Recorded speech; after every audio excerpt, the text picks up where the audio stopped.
Good morning.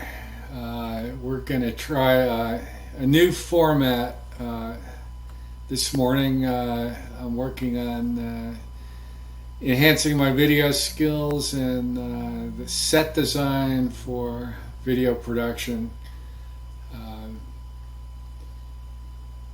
So let's start with this morning's humor.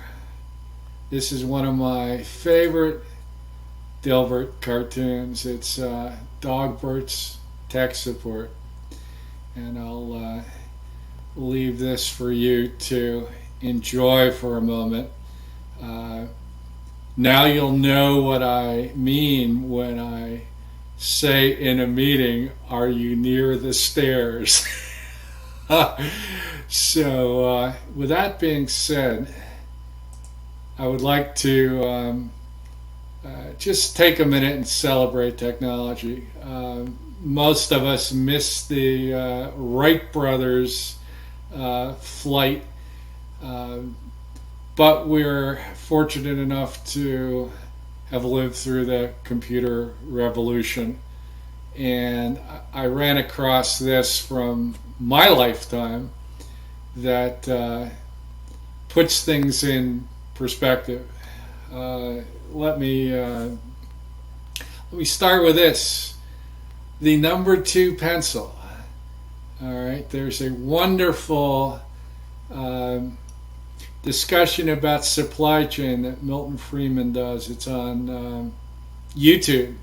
Just Google Milton Friedman pencil. Friedman, I think, pencil, and he'll tell you how this is made by the evil capitalists. Is very good. I'll have to dig the link up for you. So I got to visit IBM's Watson Research Center in high school, and our computer room in high school consisted of a teletype with a bell, a real bell that rang like your phone, and time sharing. And we were programming in BASIC on paper tape and thought that was cool beans. So our computer science teacher arranged a tour to IBM in, I think this was Poughkeepsie. It wasn't the Watson Center, but it was big. So we got on a bus and went from suburban New York to there, and I saw the first 370 system. Now, I'm going to show you the sales brochure here in a minute, but they had machines developed at IBM to make MagCore, so the little old ladies didn't have to thread the ferrite beads on by hand. But there was no RAM, there was no DRAM, no SRAM. Memory was MagCore. And the computer took up a room. So let's look at their data sheet. Here's the announcement for the IBM 370 Model 155.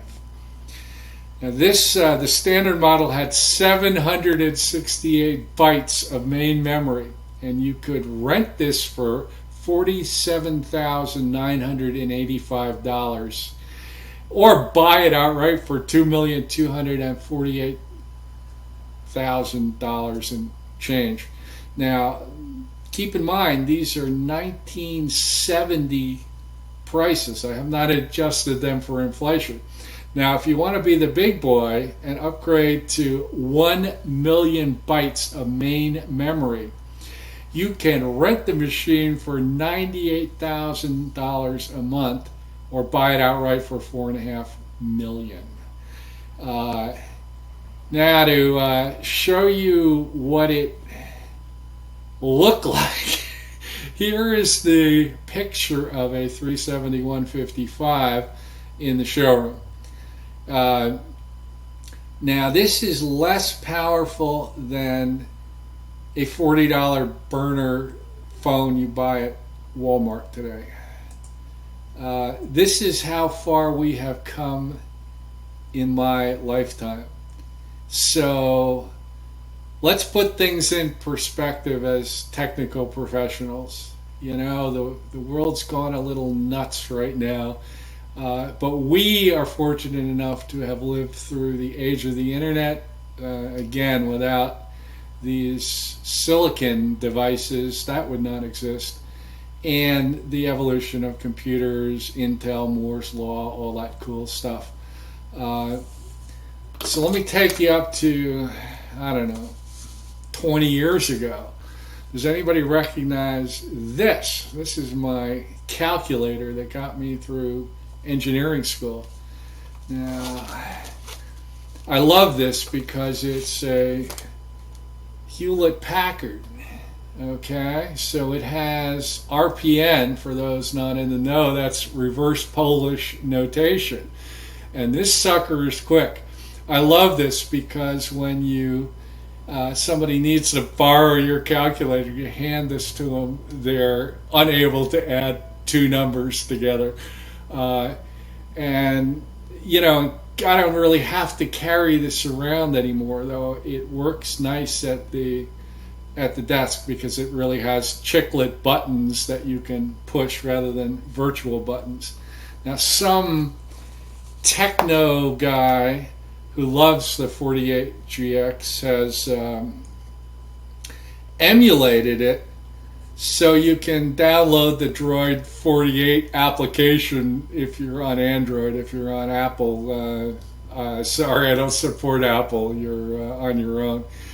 But this is how like cool life is getting, and this $1,000 Samsung phone, which has a quad Snapdragon processor in it, has, I don't know, 128 gig of storage and probably hundreds of meg, if not gig, of SRAM and DRAM on chip. I mean, it's why even bother trying to figure it out? It's just so amazing compared to the mainframe computer I just showed you. And if you wonder why they have to hit so many keystrokes at the ticket counter when you fly, the back end is still running off a big iron like that. So, anyway, that's my 5 minute chalk talk for you on technology. So, count your blessings that you're alive at this time in human existence, because it is massively cool. We've got electricity, we've got the internet, we got these cool electronic toys to play with, we've got good health care and medicine. You want to talk about going back to the Middle Ages and try to get to see a dentist. Sorry, I'll stick with this timeline. Anyway, have a good day, and make me proud.